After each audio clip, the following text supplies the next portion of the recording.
This is going to be a rolling back maneuver, really looking at a full amount of spine and hip flexion. It's a really great stretch, but you should do it slowly because you don't want to just put a quick pull or an aggressive torque on your back into this direction.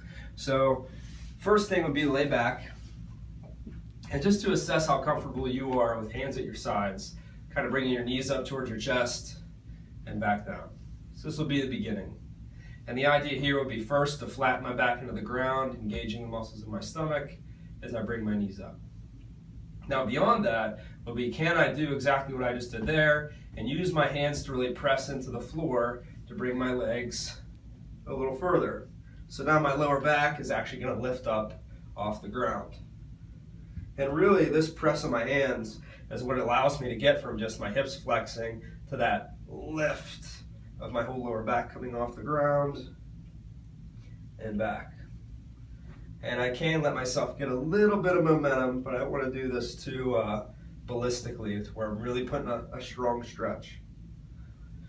Now as you get better at this, obviously your goal is to go as far back as comfortable, taking your feet back towards the floor. And then from here, obviously, if you kept a straighter leg position, you're going to get more of a stretch all the way down through the back of your legs. And then I ultimately want to get to, instead of just pulling, actually activating the backs of my legs and my back in between each rep. So, ideally, I like to get up here and do more of this kick up towards the ceiling and then come back down. If I'm really tight, I can just do it with my knees bent. So here I'm really pressing down into my arms as I come in and out of that position. And then the next step from here would be, once I'm okay going up, I could do more of a straight leg coming over. And even that's a little bit tight.